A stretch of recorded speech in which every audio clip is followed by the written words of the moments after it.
Termina yo, pero aquí sale mejor la película. Lo primero que quiero decir es que me llama la atención porque creo que esta es mi primera conferencia en el instituto. Nunca había dado una conferencia antes, había presentado libros y había presentado cosas, pero nunca había dado una charla en el instituto. Yo creo que, como decía Carlos, lo que está pasando en la Argentina es muy, muy importante y además totalmente sorpresivo. Es, como diría alguien, un cisne negro que nadie previó lo que podía ocurrir y que, por supuesto, ha creado una gran... Yo creo que eso es lo más importante, ha creado un ánimo y una sensación generalizada de alivio, de esperanza, que yo no me lo hubiera imaginado. Como el dato anecdótico les cuento que yo suelo concurrir a una reunión muy especial los días sábados en un restaurante de Buenos Aires, que se llama La Raya, donde se reúnen 25 o 30 peronistas de muy larga trayectoria en el peronismo, han sido algunos ministros importantes, y que curiosamente, lo que a mí siempre me llamó la atención, pero me hacía muy atractivo el grupo, es que dentro de estos 30 peronistas están los que siguen a Massa, los que siguen a Macri y los que siguen a Scioli. Y discuten entre ellos, conversan entre ellos, discuten en cosas que son tan prácticas como todos los días, qué va a ocurrir con la elección, qué hicieron ustedes, qué hicimos nosotros. Para mí es una experiencia realmente apasionante ver a políticos prácticos en acción y además discutiendo como amigos cosas que uno no tiene acceso. En ese ambiente, el día antes de las elecciones, alguien decidió poner una planilla y poner los votos.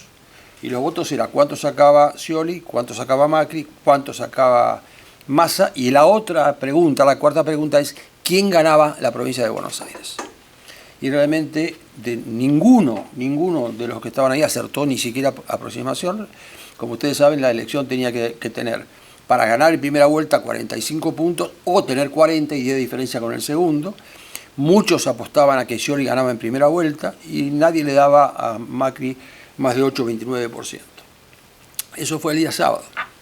El día domingo no teníamos ningún tipo de sensación porque por orden de la presidenta no se dieron las cifras porque eran negativas. Entonces no sé por qué, cuál es el mecanismo mental que hace que piense que demorando la información gana algo o pasa algo. La cuestión es que cerca de las 12 de la noche, con una gran aclaración de que esto era solamente los grandes centros urbanos y las provincias grandes, los resultados eran estos. Y sorpresivamente, en ese momento, ganaba Mauricio Macri.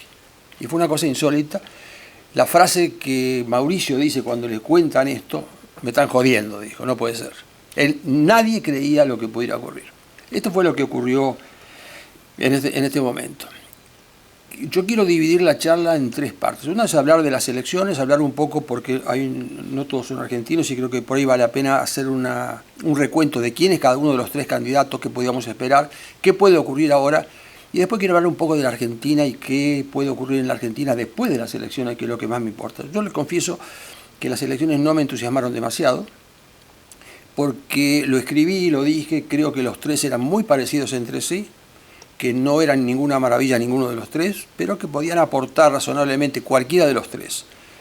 Terminar con el nivel de confrontación, que era ya insoportable en la Argentina, bajar algo el nivel de corrupción, tampoco se podía, ninguno de los tres eran candidatos para eliminar la corrupción en la Argentina, el respeto a la prensa, el respeto al Poder Judicial y sobre todo un gran cambio en la política exterior.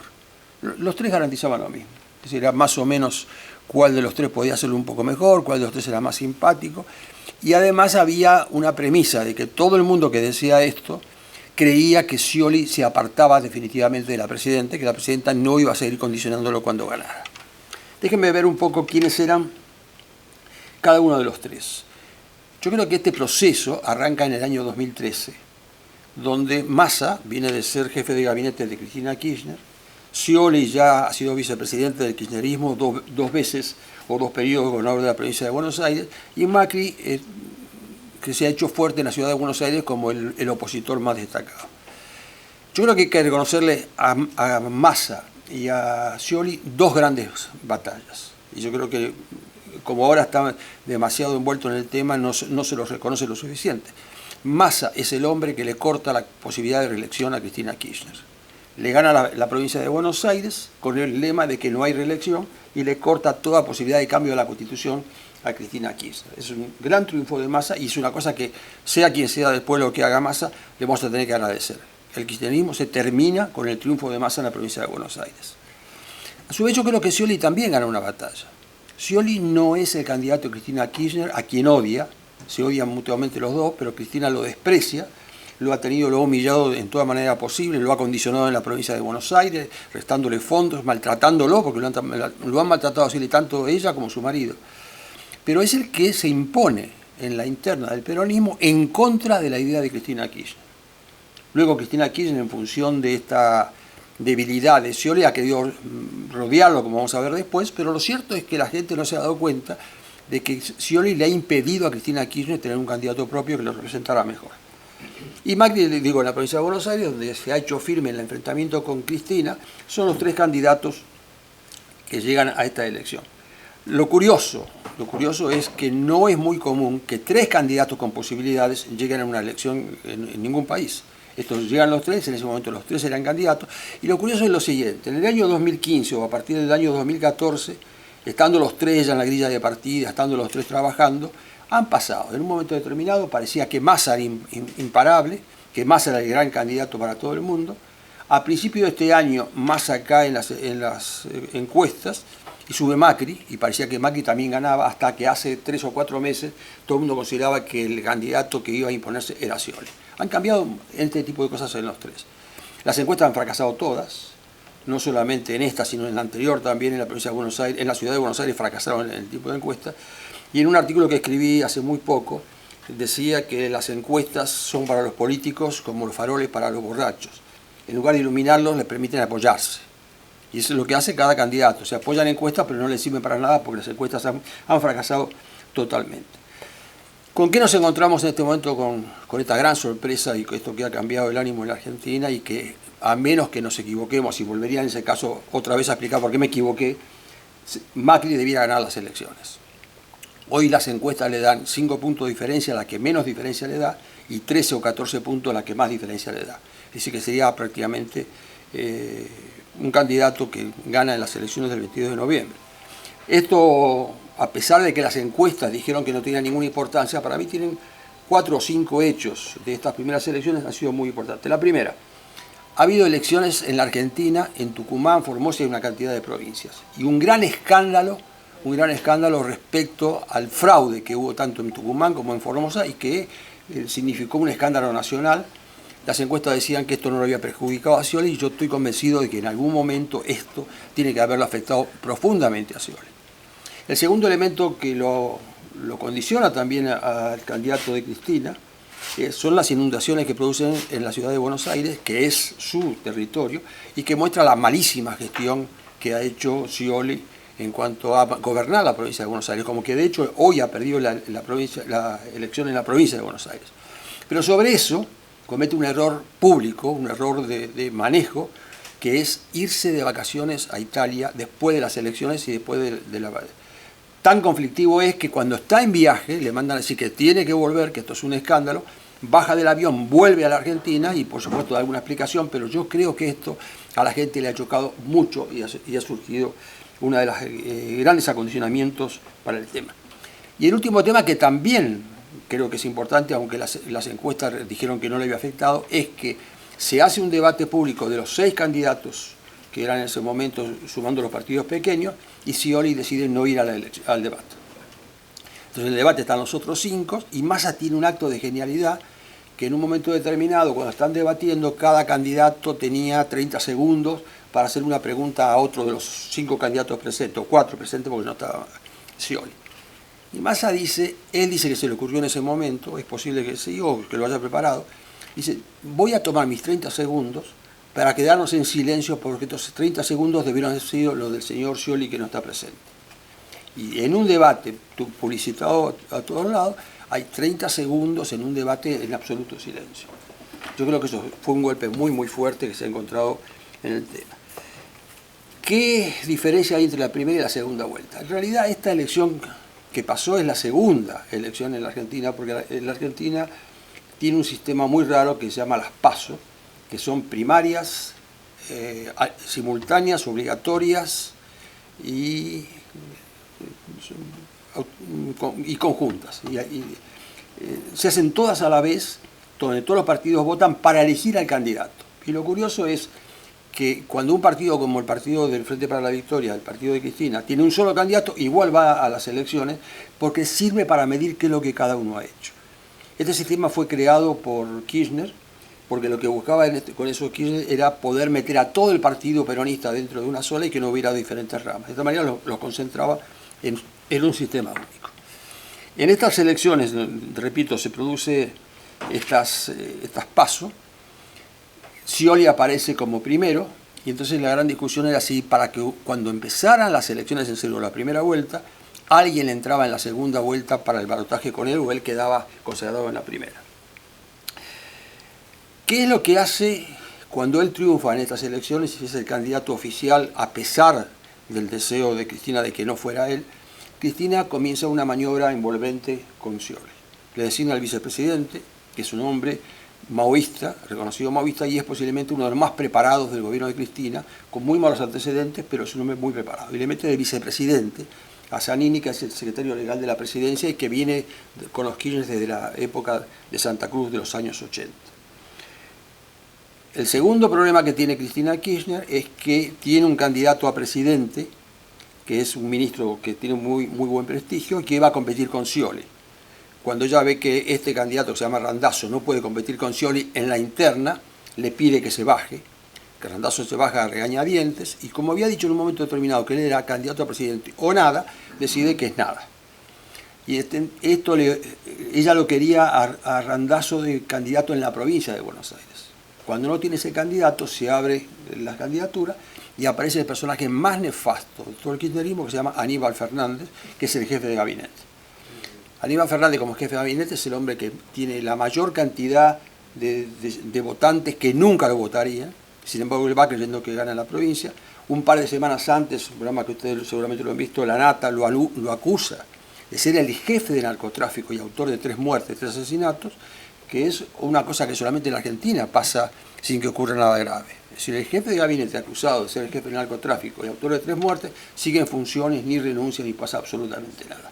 Estas cosas lo condicionan totalmente a Scioli, porque da la sensación otra vez de que ya lo tiene rodeado y que Scioli no alcanzaría a gobernar. Inclusive, una de las cosas que tiran a decir es: Scioli está condenado a que lo maten para que asuma al vicepresidente, que es el hombre que ha puesto Cristina Kirchner. ¿Por qué fracasan las encuestas? ¿Por qué es imposible saber y pegar este salto tan enorme de pensar que Scioli puede ganar en primera vuelta, que de repente gane por 2 puntos y condicione totalmente y pierda en el ánimo del público las elecciones? Una de las explicaciones que dan es el voto vergonzante. Es decir, gente que está dispuesta a votarlo a Scioli pero que no quiere reconocerlo. Gente que está dispuesta a votarlo a Macri pero tampoco quiere reconocerlo, y que en consecuencia las encuestas no alcanzan a reflejar la opinión popular. Esto no solamente ha pasado acá, también pasó en las encuestas sobre la provincia de Buenos Aires, la segunda vuelta, donde daban la diferencia entre el candidato que ganó, que es el hombre de Macri, y el segundo candidato, que había una diferencia de casi de 20 puntos, que le daban para la segunda vuelta entre 12 y 8 puntos, y el candidato terminó a 2 puntos de Macri, y según la gente de Macri puso en peligro la candidatura de Macri para presidente, porque si en su propia ciudad no había conseguido una victoria contundente, estaba en juego su propio prestigio. ¿Qué puede pasar con estas elecciones? ¿Qué puede pasar si efectivamente Macri gana las elecciones? Lo primero ya ha pasado, que es un clima de fin de ciclo, un clima como de alivio. La gente, aún la gente del gobierno, piensa que la cosa se ha definido y que ya se acaba un año agobiante donde ha habido casi 7 elecciones entre pasos y las elecciones principales, y la gente estaba agobiada de las campañas, de la guerra sucia. Y esta es una sensación que en Buenos Aires se ve muy clara, este alivio y esta esperanza de que algo nuevo está por ocurrir. Ahora, ¿qué es lo que puede ocurrir? En este momento están los dos y ha quedado el tercer candidato, que está con casi 10 puntos debajo de los otros dos, con 20 puntos, pero con una elección donde él es capaz de definirla. Él es capaz de darle a uno de los dos. Tampoco la decisión es totalmente de él, él no puede definir quién vota a uno y quién vota al otro.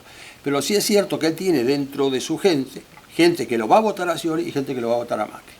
¿Cómo juega esto? Es una cosa que están todavía discutiendo entre ellos, porque lo curioso es, como decía antes, que ideológicamente son tan parecidos que ahora tanto Macri como Scioli han dicho que comparten las ideas y las propuestas de Massa.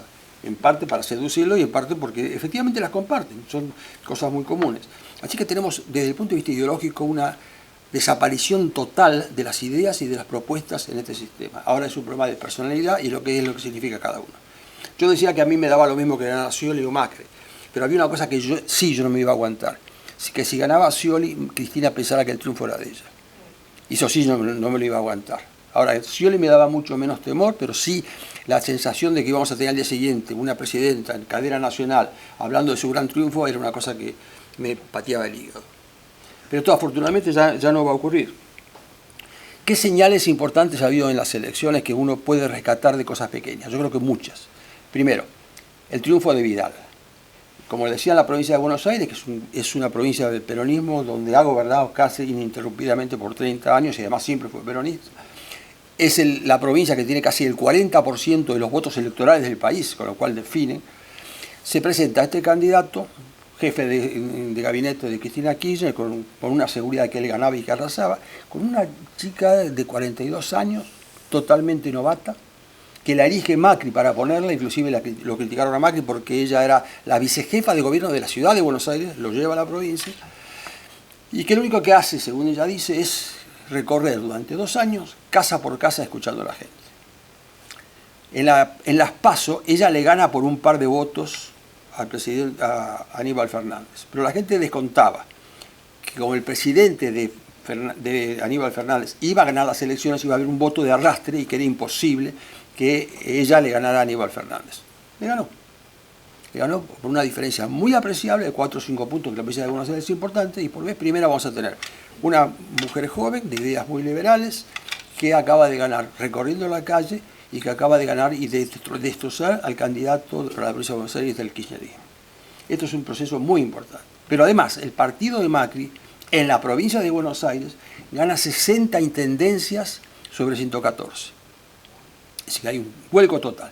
Pero otra cosa que vale la pena resaltar, en las otras intendencias que gana el peronismo, que gana el Frente para la Victoria, ha habido un cambio generacional, porque en las PASO se presentaban los candidatos que habían sido durante 30 o 40, 35 años el más viejo y 20 y pico el más joven, que habían estado permanentemente con el gobierno territorial, manejaban ellos un feudo propio, y gente de su propio partido, de 35, 36, 37 años, los desbarranca. Es decir, ha habido un cambio generacional donde una muy vieja guardia de peronismo corrupto, de peronismo, yo diría casi vinculado al narcotráfico, ha desaparecido. Y tenemos una posibilidad muy importante, que es esta generación de gente joven, que puede ser una cosa totalmente diferente para la Argentina. ¿Qué pasa si ahora gana Macri? Yo quiero aclarar primero lo siguiente. Macri no es un liberal.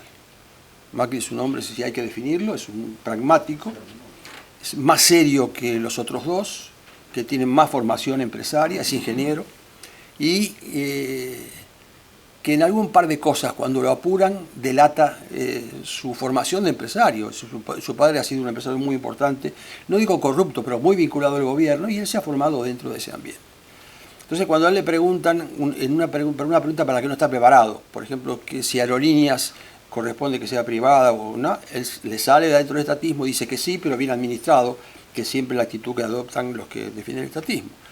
Si YPF, sí, pero bien administrada, y esa es la muletilla que tiene. Pero nunca le he visto realmente una respuesta de un liberal a una pregunta de esta naturaleza. Yo creo que no es un liberal.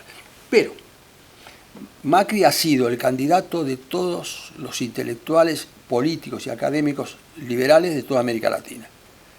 El que se ha pronunciado a favor de Macri y defendido la posibilidad de Macri en toda América Latina es, por ejemplo, Mario Vargas Llosa.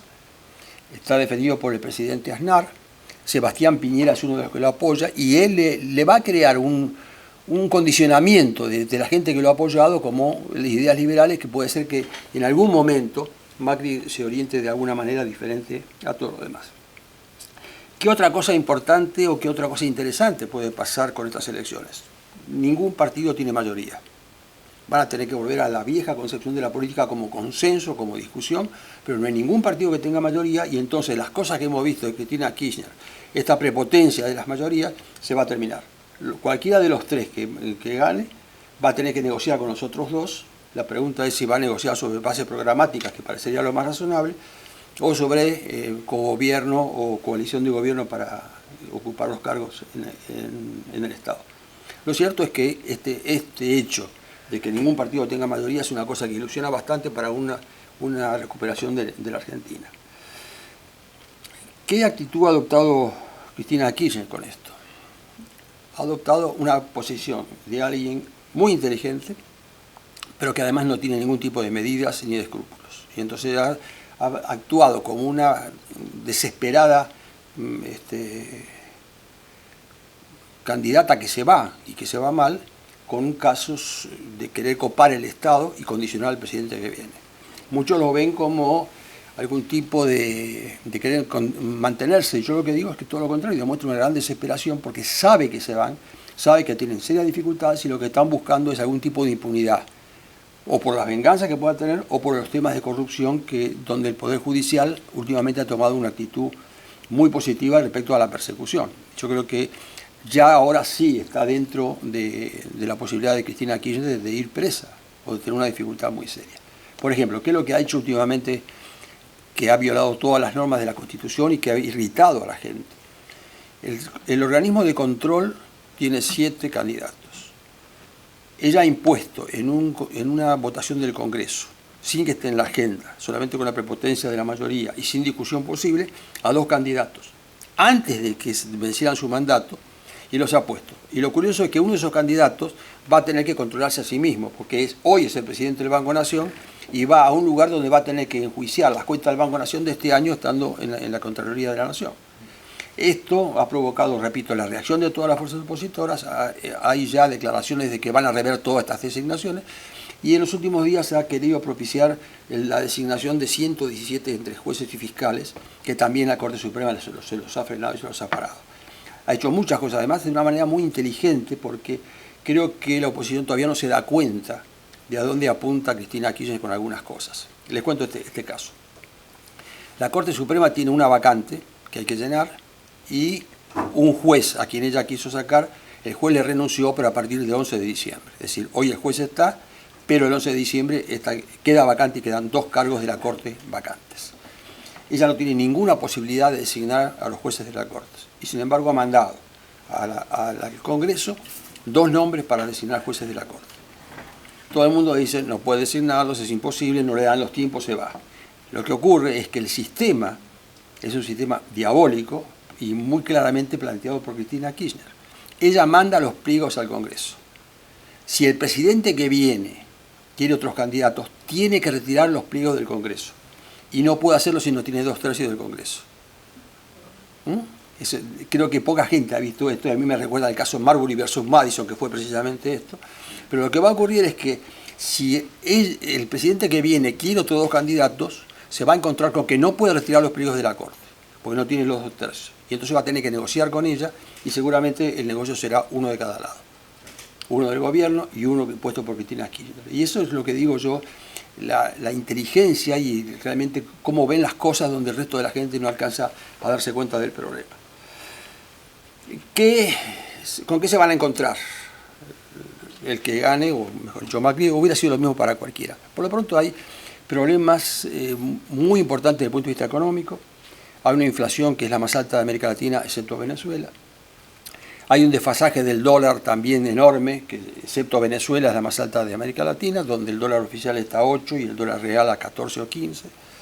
Hay una enorme cantidad de subsidios que son inmanejables y que va a tener que eliminarlo. Hay un déficit fiscal muy pronunciado y el que llegue va a encontrarse con ese panorama. Todos, por supuesto, tanto Scioli como Massa en su momento y como Macri hoy, se manifiestan optimistas de que esto tiene solución y que va a poder hacerlo. Algunos han dicho que pueden levantar el control de los dólares sobre lo que se llama el cepo inmediatamente, otros que van a tomar más tiempo, pero todos saben que tarde o temprano lo van a tener que hacer. Ahora, terminar con el desfasaje del dólar, terminar con la inflación, terminar con los subsidios, es un ajuste. Llamen como lo llamen, es un ajuste muy, muy importante y esto lo va a sufrir la sociedad. La cosa que uno puede preguntarse es cómo va a reaccionar la sociedad y segundo, cuál va a ser la actitud de la oposición en este momento. Es decir, ¿va a aprovecharse de lo que significa el ajuste en contra de un gobierno o va a apoyarlo sabiendo que es inevitable? Y esto va a tener un poco que ver con cuál es el destino de cada uno de los 3 mejor dicho, de los dos que pierdan. Si Macri gana, los dos perdedores han sido Scioli y Massa. Scioli estoy convencido que se va a su casa, que no tiene ninguna chance porque es un hombre ya repudiado por el Frente para la Victoria, que no lo quieren. Hoy en día tiene una guerra interna permanente, donde entre ellos se pelean permanentemente y se acusan de cosas, y dentro del partido del gobierno. Y el hombre que creo que tiene un gran futuro es Massa. Massa le lleva 10 años de diferencia, más joven, 10 años más joven que Macri o que Scioli. Es el único de los tres que es político. Tanto Scioli como Macri aparecen llevados como outsiders por Menem a la política, y él tiene toda una familia política, ha sido político toda su vida y tiene 10 años menos. Lo que yo calculo es que Massa puede ser el hombre que pretenda levantar al peronismo y que pretenda hacer la renovación peronista, es decir, lo que Cafiero intentó en la década del 80, y le fue mal porque se lo sopló Menem, pero el proyecto era renovar y modernizar el partido peronista. Yo creo que eso puede ser Massa. Con 10 años menos, sería un excelente candidato para lo que viene, y tiene gente muy joven, como el candidato, el gobernador de Salta, Urtubey, que es un hombre muy joven y muy racional dentro del peronismo, y creo que a lo que aspira Massa es a ser el jefe de la oposición y reajustar y renovar el peronismo. Ahora, ¿qué importa desde el punto de vista más profundo esto que pasa en Argentina? Yo creo que la gran cosa, y alguna vez lo he planteado, es que en la Argentina se estaba dando una batalla que interesaba a toda América Latina.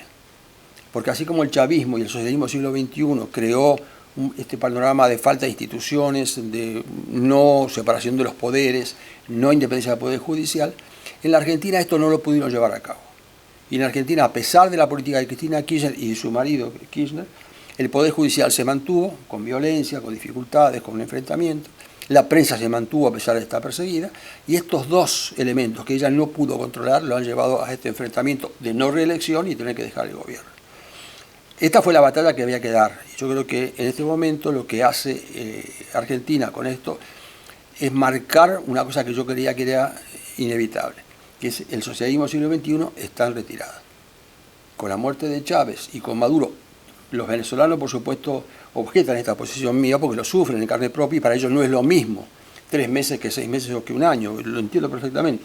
Pero es inevitable que con un Chávez desaparecido, con un Maduro que es incapaz de manejar la situación, si el cambio se producía en Argentina, creo que hay una sensación en América Latina de reversión otra vez de lo que significó el populismo. Quedarían Ortega, Correa y Evo Morales, pero ya no serían lo mismo ninguno de los tres de lo que pudieron haber sido hace 5 años. Ahora, esto es la parte electoral, esto es la parte de lo inmediato. A mí lo que me preocupa es cómo mirar a la Argentina que viene, y ese es un problema mucho más serio y más complicado. Digamos por lo pronto que hay algo esperanzador, que después de estos 15 años uno podría suponer que Argentina ha aprendido de la elección y que estos 15 años deben haber sido una vacuna contra un intento de populismo por lo menos de un par de décadas. También la historia nos dice que los argentinos somos especialistas en desperdiciar oportunidades y no tener memoria. Yo pensé que la defensa contra los gobiernos militares ya era una vacuna que habíamos asumido y que se daba, pero también pensé que estábamos vacunados contra la inflación, y sin embargo la inflación otra vez se ha producido en la Argentina. Yo tengo mucho temor de que esta oportunidad de un país que quiere buscar coincidencias y no separaciones, que quiere terminar con las grietas, que quiere discutir las cosas y que quiere ser más racional, no muere mucho, no se prolonga en el tiempo, que tengamos en algún momento otra vez vuelta a algunas cosas viejas que ya hemos pasado y que seguiremos volviendo a pasar. En materia de economía, todos los economistas coinciden en que si bien la coyuntura es muy difícil, es absolutamente superable, y que Argentina tiene todavía una economía intacta que podría realmente solucionarse en la medida que baje el déficit, en la medida en que el dólar se ajuste, y que Argentina está en condiciones de iniciar una etapa de crecimiento económico. Aquí yo diría que la gran dificultad que tenemos con esto es la empresa argentina. La empresa en la Argentina no es parte de la solución, sino parte del problema. Es una empresa que busca proteccionismo, es todavía por la vieja teoría de la CEPAL, de la sustitución de importaciones, y que es incapaz de ver realmente a largo plazo qué es lo que puede hacer la economía argentina. Las señales positivas son, como decía, la reacción de la gente, que va a sentir que hay otro cambio y que vale la pena llevarlo a cabo. Este cambio generacional y una renovación del peronismo que siempre va a ser muy positiva, y no tener el peronismo que hemos tenido durante un par de años, que son los de Cristina Kirchner. Vamos a encontrarnos, si uno lo puede ver bien o mal, con la caída de los precios internacionales. Ya los commodities han desaparecido. Entonces esto a la Argentina la va a colocar en una situación muy difícil económicamente, porque ya no tendrá lo que se llamó el viento de cola en la Argentina y tendrá que hacer un tipo de economía diferente o tomar algún tipo de decisiones diferentes. Y yo diría que en esto hay un caso que vale la pena estudiar a fondo, que es el caso de México. Y lo quiero comparar con el caso de Brasil. Brasil hace un par de años parecía la gran economía floreciente, y para gente que sabía economía decía que tenía pie de barro y que era muy imposible que pudiera manejarlo a largo plazo.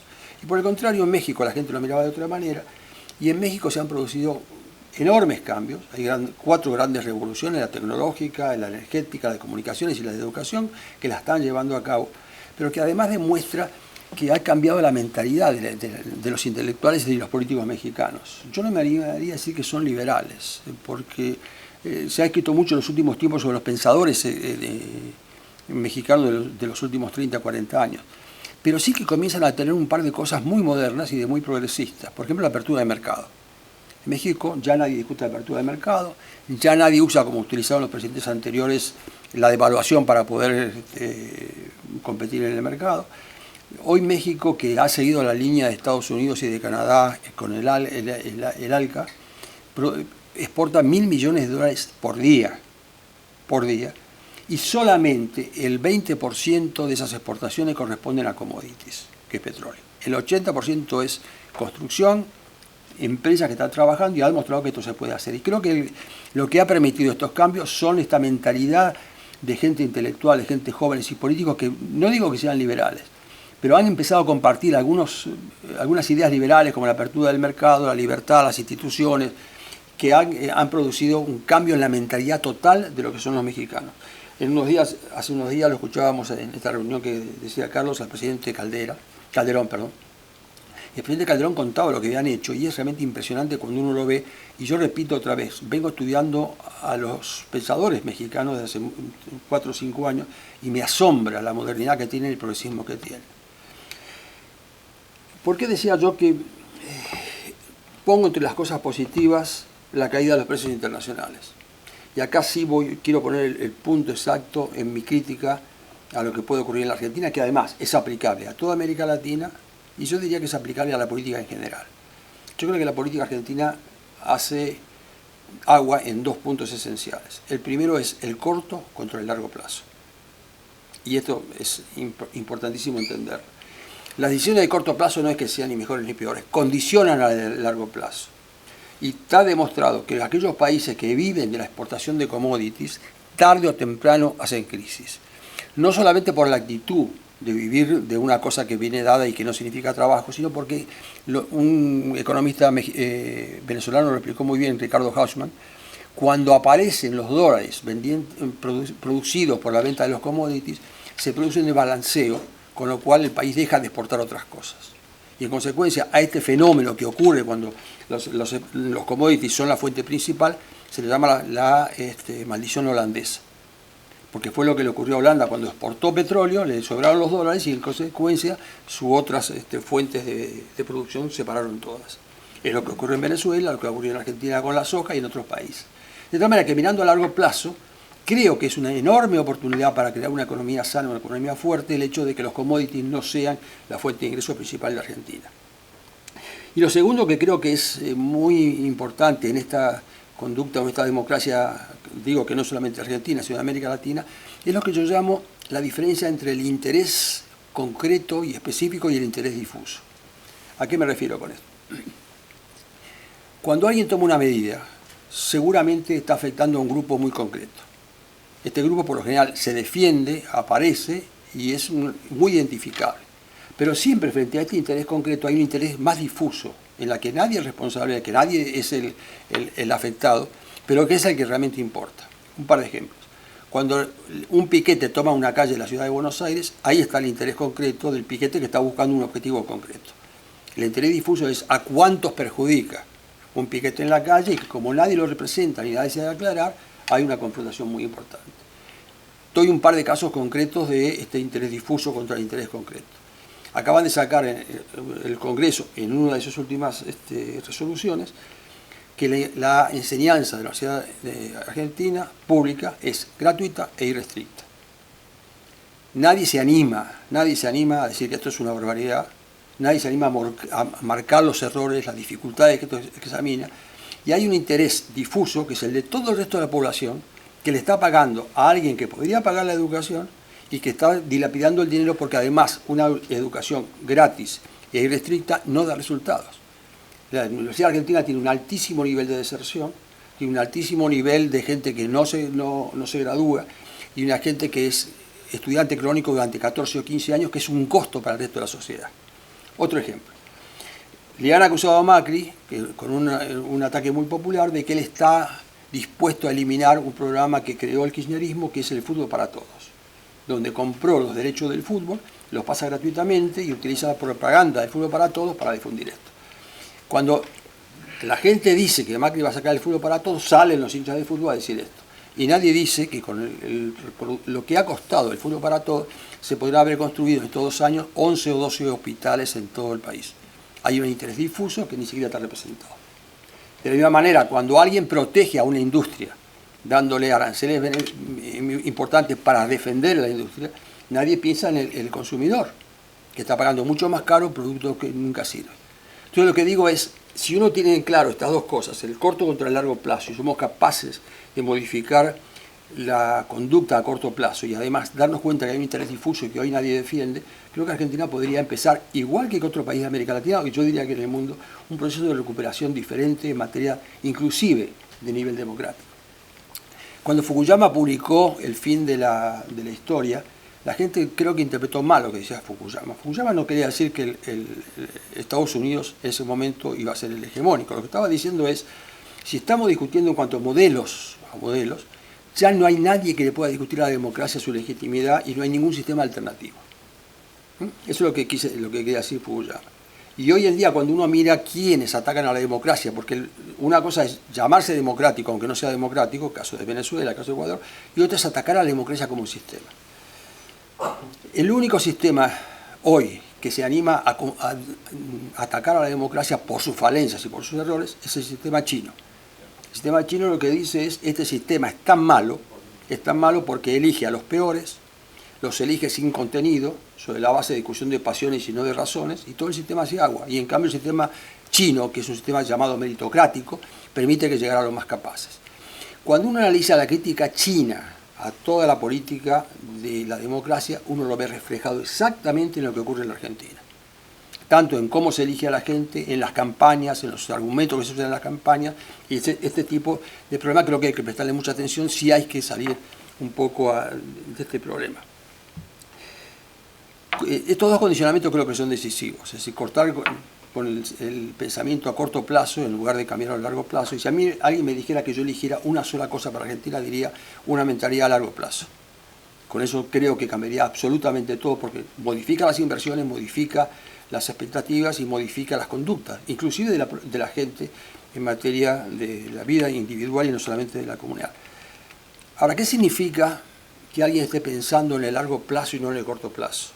¿Y qué significa que alguien esté pensando en el interés general difuso en contra del interés concreto? Aunque sea un valor demasiado asumido, es educación. Y por educación no hablo de la educación o de la cultura o de los valores de la educación que dan en la universidad. Es qué tipo de cosas son las que la gente valora como cultura propia. Y yo me acuerdo de un libro de la década del 60 que se llama McClellan, era La sociedad ambiciosa, donde él decía que él era capaz de poder vaticinar la conducta de la gente en función al desarrollo y al crecimiento sobre dos cosas: las canciones de cuna y las fábulas infantiles, porque eso es lo que inculcaban sobre los chicos algún tipo de valores. Pensar en el largo plazo y no en el corto plazo es un cambio cultural enorme, muy difícil de dar. Pensar en el interés general y no en el particular también es un cambio enorme, muy difícil de dar. Yo tengo por un lado la confianza de que esta situación anímicamente en Argentina es muy importante. Estamos en condiciones de pegar un gran salto, y también tengo la historia, la experiencia histórica, que Argentina es una especialista en perder oportunidades. Pero de todas maneras, hoy vivamos la alegría de que se va Cristina Kirchner.